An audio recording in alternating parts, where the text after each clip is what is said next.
perempuan itu kemana-mana selalu bawa rahimnya. Ya. Rahim ini kalau didekati dengan syahwat, Ya. kalau jadi anak itu laknat bagi keluarga. Duh. Tapi kalau rahim ini didekati dengan rahman, ya. cinta kasih, anak itu rahmat bagi keluarga. Ini ya.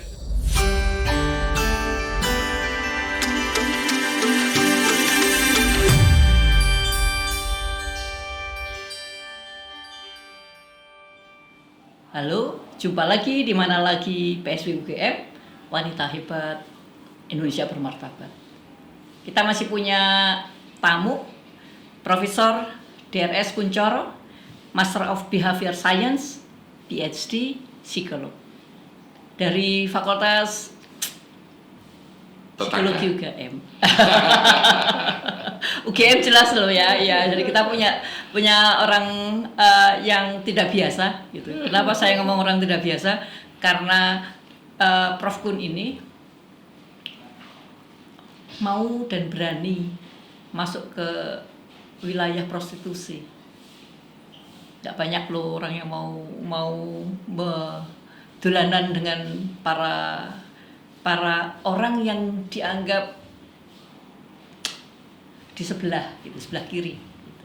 Nah, yang jelas kita akan membahas itu bagaimana kita mencoba memahami mereka, bukan harus merajam mereka dengan kalimat-kalimat jelek. Menghukum. Malah menghukum.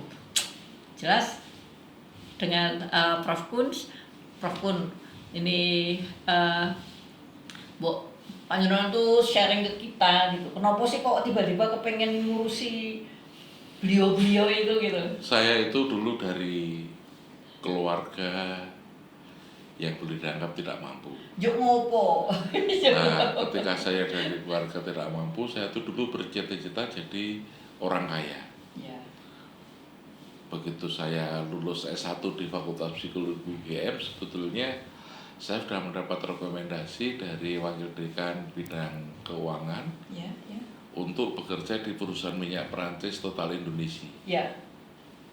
Ketika saya akan berangkat menjadi di sana di Total tadi, ibu saya itu memanggil saya, Le, bapakmu wis ora ono. Bapak saya sudah meninggal. Waktu itu sudah meninggal ya? Saya anak pertama dari 8 bersaudara. Ya. Kemudian dia mengatakan bahwa adikmu akeh, kemudian aku sakit-sakitan, apa kamu tega? Apa kamu tega meninggalkan aku dan adik-adikmu yang seperti ini? Ya. Nah, dalam kondisi yang seperti itu jelas saya tidak tega. Karena itulah pada waktu itu saya kemudian melamar menjadi dosen di UGM. Ya. Ketika saya menjadi dosen di UGM di Fakultas Psikologi dan alhamdulillah saya diterima, tugas saya itu adalah membimbing mahasiswa untuk melakukan studi kasus sosial. Studi kasus sosial. Ya, studi kasus sosial itu ada 3 kegiatan. Satu, masuk ke komplek pelacuran, di sana 3 bulan. Kemudian yang kedua masuk ke lembaga pemasyarakatan. Ya. Yang ketiga masuk ke belajar ke gelandangan dan pengemis. Karena itulah maka saya harus masuk di wilayah itu, karena setiap semester ada dan pelaksanaan studi kasus itu 3 bulan. Maka nyaris tidak ada jeda, saya harus ke komplek-komplek pelacuran. Pada waktu itu saya di komplek pelacuran, saya bergaul dengan dunia prostitusi itu, saya berkenalan dengan mucikari, saya bergaul dengan mereka, dan pada waktu itu saya berkenalan dengan mucikari yang menjelaskan kepada saya, Pak, apa Pak Kunchoro memperhatikan bahwa pelacur-pelacur di sini itu asalnya dari daerah tertentu saja. Saya kaget. Ya. Tapi sebelumnya nggak pernah mikir. Dia mengatakan dari daerah tertentu saja bahwa di Indonesia itu ada daerah-daerah penghasil pelacur. Di daerah penghasil pelacur itu punya anak perempuan sama dengan punya sawah. Semakin cantik anak perempuan, itu artinya semakin luas sawah yang dimiliki. Padahal kalau kita tahu pada waktu itu, saya ini dulu dengan perempuan itu takut. Saya itu minder karena bukan siapa-siapa. Kemudian saya dulu kalau mencintai pada cewek itu hanya tak batin saja. Aku seneng sehingga ya. saya ketika pada waktu itu masuk di komplek wilayah pelacuran itu, justru mulailah saya di situ belajar banyak kehidupan, belajar merenung. Yang pertama adalah saya kemudian untuk merasa aman masuk wilayah di situ, maka saya harus kenal satu dengan para preman. Dunia preman saya kenali dulu. Yang kedua saya kenali dulu, yang kedua adalah para reserse-reserse yang ada di situ. Dan itu adalah tempat-tempat saya bergaul. Dan saya pada waktu itu belum ada yang namanya LSM, itu belum ada. Waktu itu tahun 1986. Ya. Saya jadi dosen tahun 1884. 86 itu saya sudah mulai banyak masuk di situ. 18 sudah 84, 85 sudah masuk. Tapi 86 itu saya mendapatkan SK dari Bu Wening kalau tidak salah, pada waktu itu ketua komisi D DPR. Justru saya diundang, diminta untuk menjadi pendamping pelacur dan germo yang ada di komplek pelacuran yang sekarang menjadi terminal di Sanggrahan itu ya. Sanggrahan. Iya. Saya pernah di situ. Umbul Harjo ya. Ya, di Umbul Harjo. Ya. Saya mulai banyak bergaul dalam dunia seperti itu, dan di situ saya muncul empati saya. Empati saya pada pelacur. Kenapa? Karena pelacur itu korban. Jelas itu. Jadi satu contoh, ya, ada seorang pelacur. Saya customer misalnya. Ya. Saya merokok. Si pelacur mungkin belum merokok. Saya tawari rokok. Ya. Akhirnya dia menjadi perokok. Ya. Saya pergi. Ada laki-laki lain nawari rokok lagi. Jadi mungkin dia dalam dia jadi perokok pas aktif. Aktif. Itu baru rokok, belum minuman keras. Itu belum ngomong masalah seksual. Belum yang lainnya, gitu loh. Ini yang terjadi seperti itu. Dan pelacur itu biasanya menservis laki-laki.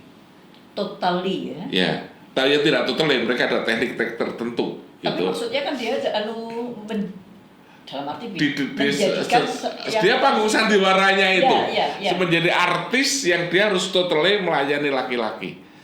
Dan karena dia terlalu sering melayani laki-laki, dia sendiri sebetulnya butuh afek, butuh beran kasih sayang.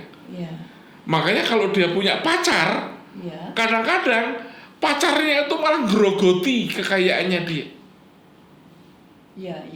Gitu loh.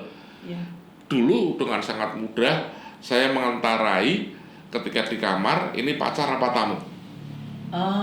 Kalau dengan pacar, lama mereka di kamar berdua karena mereka menikmati. Ya. Tapi kalau dengan tamu, laki-laki suruh pulang aja, suruh pergi. Selesai ya. Ini dunia seperti itu. Akibatnya sampai yang terjadi, pelacur itu kadang-kadang karena mahasiswa atau pelajar, mereka diajak di kos-kosannya kalau berhubungan. Gitu. Lah, yang terjadi adalah pelacur itu kemudian muncul image dalam dirinya, bahwa setiap laki-laki itu mengenal dia kalau dia pelacur. Jadi gitu loh. Karena itu kalau dulu ada kendaraan bis kota, kalau bis kota itu saling berhadapan, mereka tidak akan naik, karena merasa bahwa orang akan kenal dia malu. Tapi kalau bisnya itu saling menghadap ke sana semuanya, dia mau. Karena tidak saling kenal. Dia tidak mendengar itu, lihat itu ya. Kemudian yang berikutnya juga yang terjadi adalah ketika mereka itu ada customer di siang hari, itu diberitahu begini ya, mereka senang karena dunia happy. gitu. Tapi nanti kalau mau tidur jam 12 malam, ada pencerahan, didatangi, diajak ngobrol. Sama siapa? Ya seperti saya inilah yang sering datang di sana itu. Ya, terus dia nangis. Nangis dia, merasa berdosa, uangnya itu kotor, merasa dirobek-robek. Itu terjadi. Karena itu apa? Dia pengen keluar dari situ. Tapi ketika di luar dari situ, dia merasa setiap orang tahu kalau dia pelacur, balik lagi. Dia kadang-kadang dia punya multiple personality pelacur itu. Karena itu tadi. Karena itu yang terjadi perlakuan seperti itu. Itu nanti kalau belum lagi kalau dia sudah punya anak ya. Anak biasanya dititipkan simbahe. Nah, kan maksud saya gini, ketika dia tadi mau keluar, dia kelihatan orang banyak segala macam, dia sudah ini. Ketika dia siang dia melakukan itu, malam dia dapat pencerahan. Ketika dia mau ketemu anaknya. Oh, dia ketemu anaknya 3 bulan sekali, 6 bulan sekali. Ya, sekarang dia mau ngomong sama Mbak, sama ibunya, bapaknya, itu kan juga dia harus main sandiwara juga. Oh, dia tahu, biasanya orang tuanya tahu karena berasal dari daerah tertentu. Begitu. Jadi berangkat dari situlah saya kemudian banyak belajar tentang dunia prostitusi itu. Jadi mereka itu sangat kasihan, sangat kasihan. Makanya empatinya menjadi. Saya bahkan pernah mungkin disampaikan di sini, saya pernah mau dibunuh oleh seseorang yang tidak perlu saya ceritakan. Karena? Jadi ada mereka itu si pelacur ini sedang nguring-nguringan dengan pacarnya, gitu. Ketika orang-orang dengan pacarnya kemudian datang pada saya. Si lakinya? Pelacurnya. Oh, pelacurnya, iya. Gitu. Wadul. Atau cerita. Pak, aku pengen keluar dari sini. Saya bau dulu tuh. Kamu perokok. Kamu punya tabungan nggak? Kalau dia perokok, peminum, tidak punya tabungan, nggak boleh keluar. Karena ini harus saya didik dulu.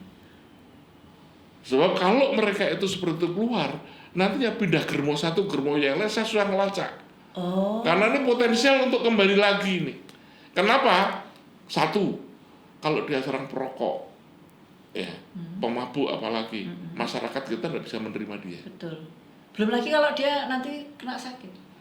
Kalau punya sakit, karena di komplek ini ada terjaga kesehatannya, atau makanya kemudian masih agak bagus. Tetapi yang menjadi persoalan adalah bahwa dia itu tadi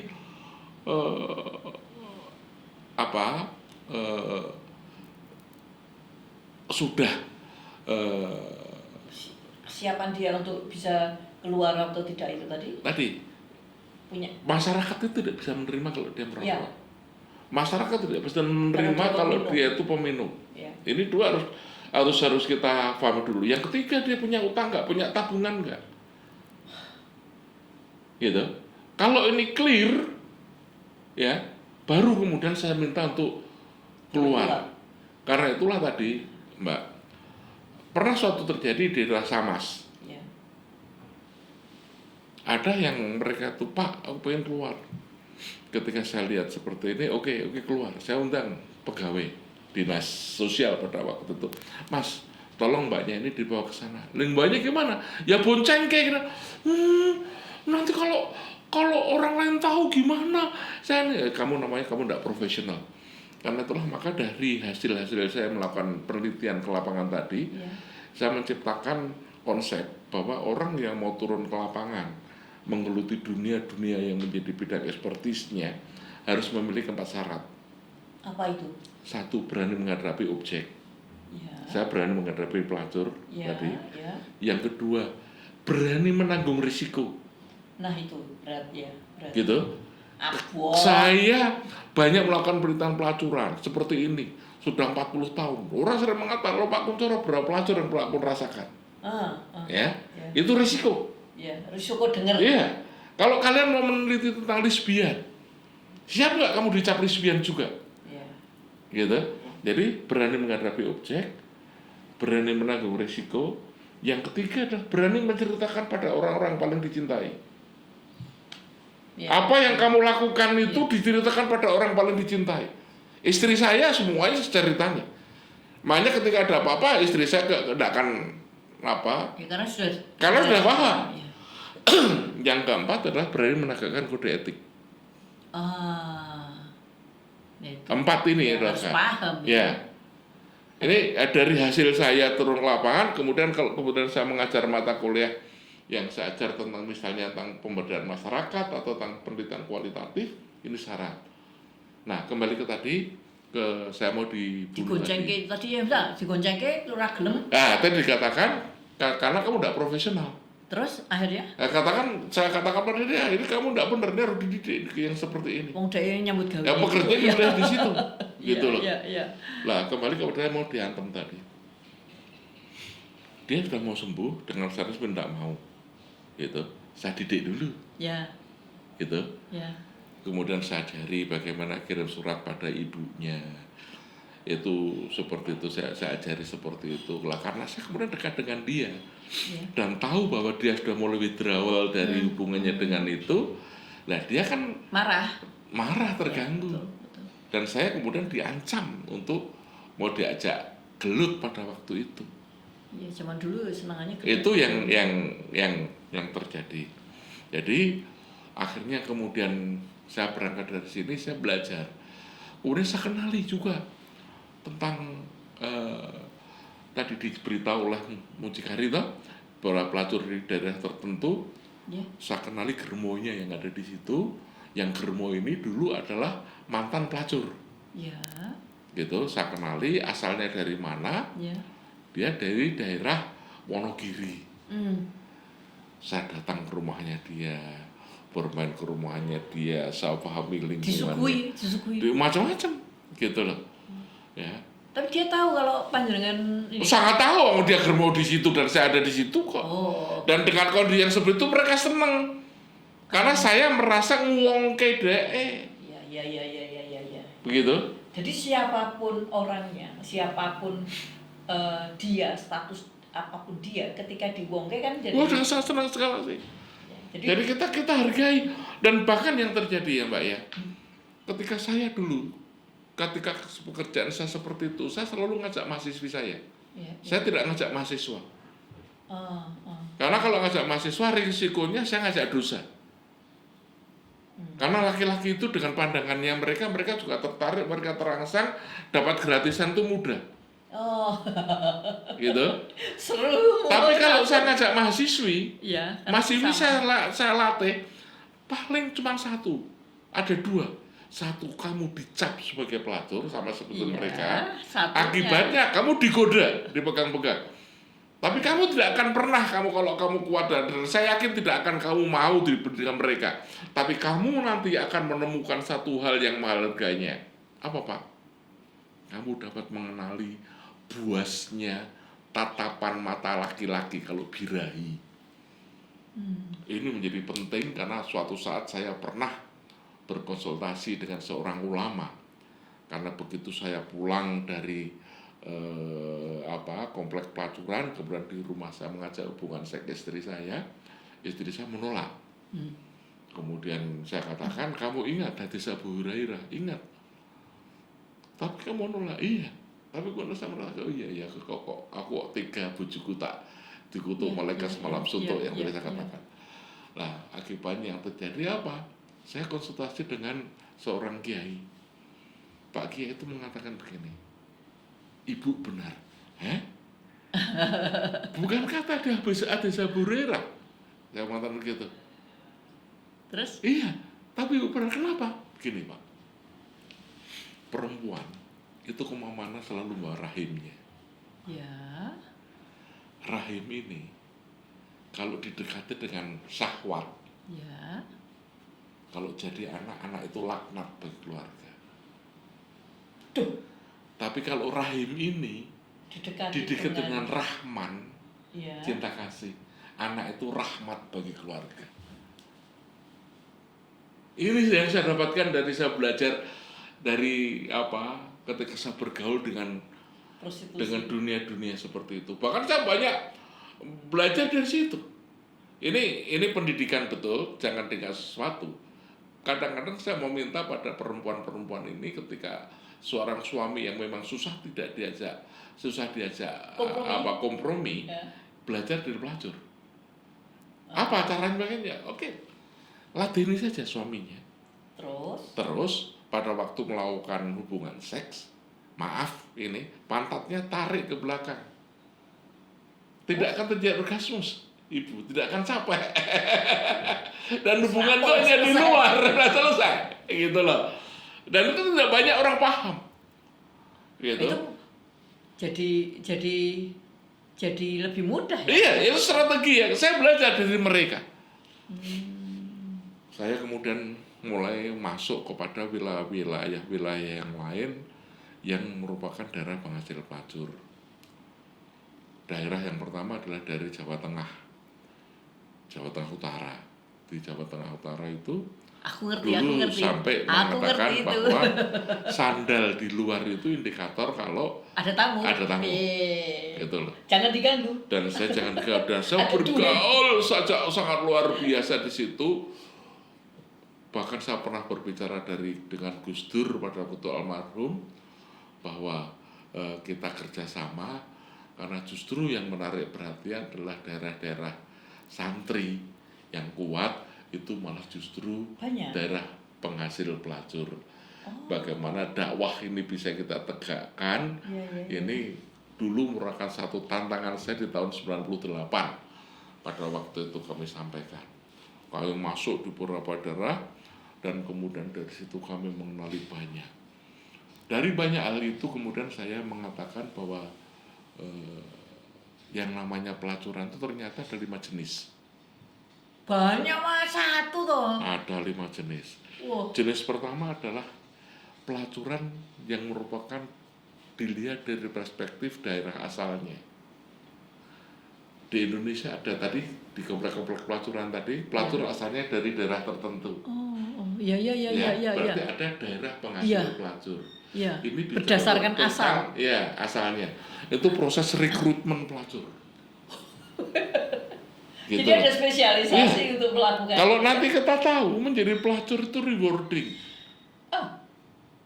Di desa ketika dia seorang belum pakai benges, belum pakai lipstick, nobody care her. Tapi begitu dia pakai lipstick kelihatan cantik, bagi kita itu adalah sexual harassment. Tapi bagi dia itu adalah suatu penghormatan. Karena dia ada pengakuan. Yang dulunya orang tidak pernah sekarang menjadi gitu loh. Dia mulai menjadi pelacur, punya uang. Pak Lurah seneng karena pembayar pajak yang paling disiplin. Karena ada duit. Ada duit untuk membayar. Gitu. Saya mikir saya bayar pajak nggak ya sudah mikir. Dia kemudian juga yang kedua kalau ada acara peringatan hari-hari besar orang minta sumbangan pada dia. Ini adalah penghargaan buat dia. Iya. Gitu. Iya. Jadi di daerah-daerah penghasil pelacur biasanya ini sayang sekali pelacuran itu jarang orang yang memandang bahwa kenapa terjadi pelacuran itu banyak orang yang tidak memandang bahwa itu adalah kegagalan dunia patrilineal. Gitu loh. Kegagalan peran laki-laki di dunia patrilineal. Penjelasannya karena sekarang ini yang sering dikatakan bahwa pelacuran karena kemiskinan, karena mereka ekonomi. Lah kenapa yang cari perempuan, kok bukan laki-laki? Ini tidak pernah orang membahas persoalan di sini ini. Kenapa diletakkan pada perempuan sebagai penanggung jawab? Gitu? Ini proses rekrutmen. Juga dalam proses rekrutmen ini adalah kemudian yang terjadi nanti value nilai yang ada di sini. Ini satu. Kemudian 2 daerah tujuan kerja. Dari asal. Daerah kan daerah tujuan kerja. Komplek-komplek pelacuran. Yang dia mau dijadikan tempat dia bekerja. Sasaran tempat dia bekerja. Kalau kita melihat sejarah. Kantore. Ya. Kalau kita lihat sejarah, ini sudah mulai terjadi pada tahun 1840. Yaitu biasanya komplek-komplek pelacuran itu berada di sekitar stasiun kereta api. Ya, stasiun kereta api sama stasiun bis. Ya, kalau dalam konteks sejarah stasiun kereta api Iya. Gitu loh. Itu hubungannya dengan panjang sejarahnya. Tetapi itu adalah daerah tempat kerja. Kalau kota itu melting pot-nya itu Jakarta. Kota-kota besar. Ya. Atau kalau di Indonesia bagian timur itu Sorong. Daerah Sorong itu adalah melting pot untuk pelacur-pelacur dari daerah Sulawesi Utara. Sulawesi Utara itu banyak di situ. Sudah sampai terpetakan itu. Sangat terpetakan kalau itu. Kalau pelacur-pelacur dari Jawa Barat itu ke daerah Sumatera, kemudian Kalimantan Barat dan Kalimantan Selatan.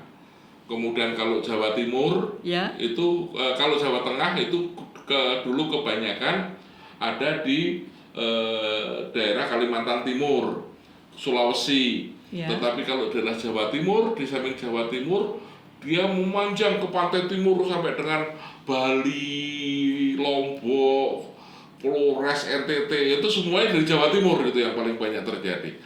Kemudian ketika terjadi lagi tahun 90-an ketika HIV/AIDS merebak di Thailand, pelacur-pelacur yang ada bekerja di Pulau Batam itu asalnya dari Tanjung Pinang. Terima kasih.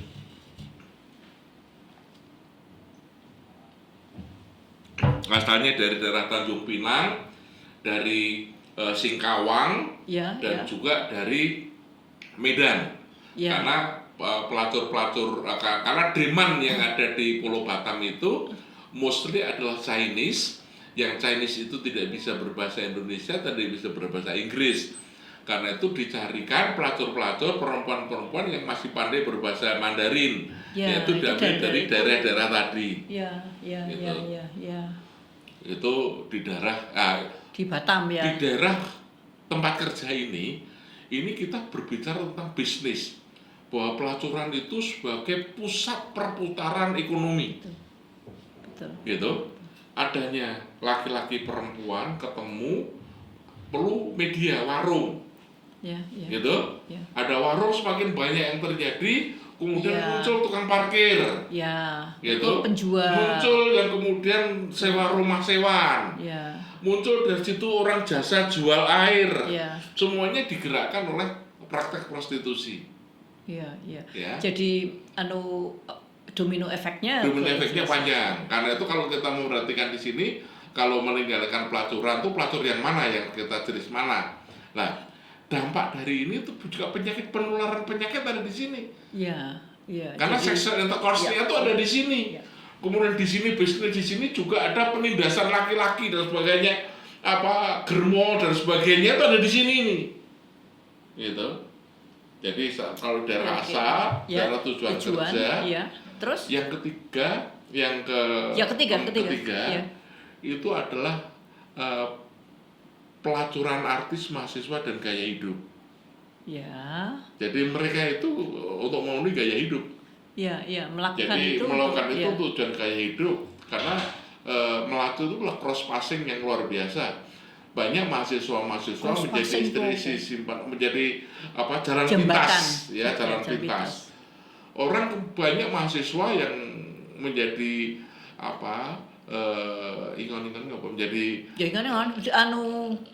peliharaan bos-bos, dikuliahkan di Melbourne, dikuliahkan di sini, itu semuanya tuh ada yang seperti itu gitu loh. Mereka hanya melayani kalau misalnya bos ke sana dan sebagainya. Itu ada. Jadi itu gaya hidup. Gaya hidup. Yang keempat pelacur dan ritual. Jadi seperti yang ada di Gunung Kawi, Gunung Kemukus, kalau di India di Vadasi. Kalau ini ada yang memang really mereka tuh tempat untuk mereka itu ritual gitu. Tetapi juga ada yang sebetulnya bukan tempat ritual, tapi side effect dari ritual. Seperti kalau di Jogja malam Selasa Kliwon, malam Jumat Kliwon di Parangkusumo. Itu bukan ritual, tetapi kan di situ banyak itu kemudian dimanfaatkan oleh mereka.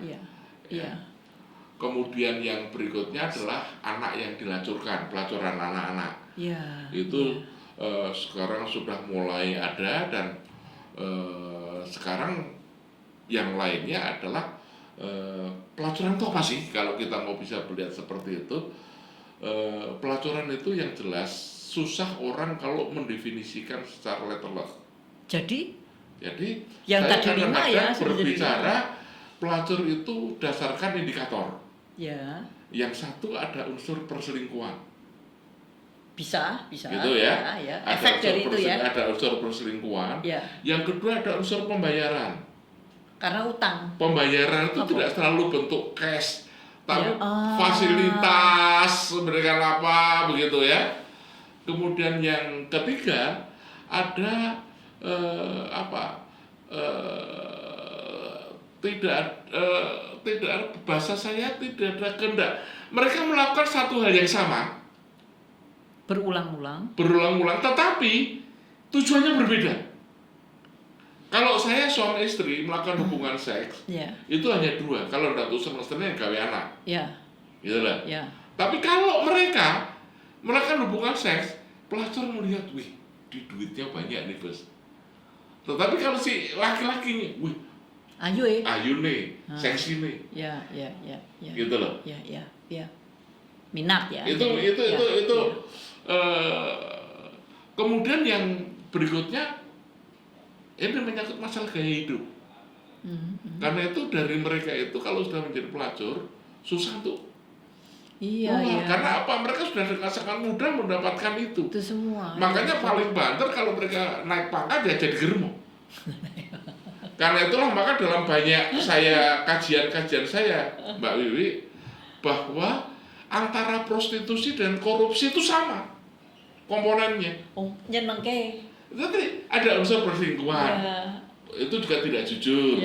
Ada unsur pembayaran, gitu loh. Ada perbedaan kehendak, ada gaya hidup, gitu loh.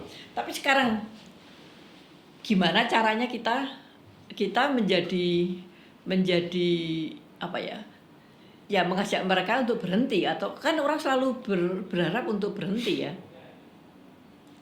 Kalau mengajak mereka berhenti tidak semudah itu. Saya pernah. Iya, siapa yang mau ganti duitnya ya? Pada waktu itu pelacur dari perguruan tinggi yang sangat terkenal di Jogja. Saya juga ngobrol-ngobrol, Mbak, saya Mbak rasa ngono nah. Wih, lucu Pak. Loh kenapa? Lah kalau saya udah lulus sarjana kayak jadi begini nih, ya lucu toh. Tapi kalau saya masih mahasiswa kan masih pantas. Itu loh. Jadi banyak yang kemudian kalau pelacur mahasiswa itu justru yang banyak terjadi itu justru momen mahasiswa itu adalah momen krusial yang mahal harganya. Betul. Karena banyak orang justru membuat mahasiswa itu sebagai panggungnya dia.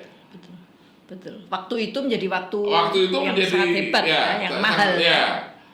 Itu satu. Kemudian yang kedua adalah karena tadi menjadi gaya hidup. Di daerah penghasil pelacur pun saya sangat susah. Beberapa yang kami lakukan adalah anak-anak pelacur itu saya jadikan sebagai anak asuh. Beberapa lulus dari UGM, beberapa lulus dari UNJ, tetapi tetap juga susah. Ada seorang pelacur yang dulu, Pak, ini saya mau memberikan mobil pada suami saya biar untuk naksi. Ya. Mobil naksi diberikan. Sudah dibeli, dapat dari hasil itu. Tapi kemudian yang terjadi apa? Setelah punya mobil, ini Pak untuk tak golek truk dhisik. Mereka cari truk. Begitu. Truk tenanan. Truk betul. Iya. Gitu. Untuk mencari itu. Sekarang juga belum berhenti, juga susah. Karena sudah menjadikan gaya hidup. Iya, betul. Jadi sekarang kalau begitu, kalau kita memperhatikan satu kondisi ini, menjadi ya kita harus paham bahwa di luar sana definisi tentang prostitusi itu harus kita pahami. kalau kita mau ngomong nyetop itu juga tidak semudah itu. Kalau kita bilang nyetop itu yang menyangkut apa kita mampu menghidupi mereka di luar negara itu banyak sekali. Satu, saya mau bikin cerita, Mbak. Ada pelacur yang mereka itu berhemat. Ya, untuk kehidupan dia. Untuk kehidupan dia. Karena itu dari hasil melacurnya kemudian diberikan sawah. Ya. Ketika kemudian dia punya sawah, kemudian dia suatu saat cerita, Pak, aku saiki sudah tidak menjadi begengge mereka.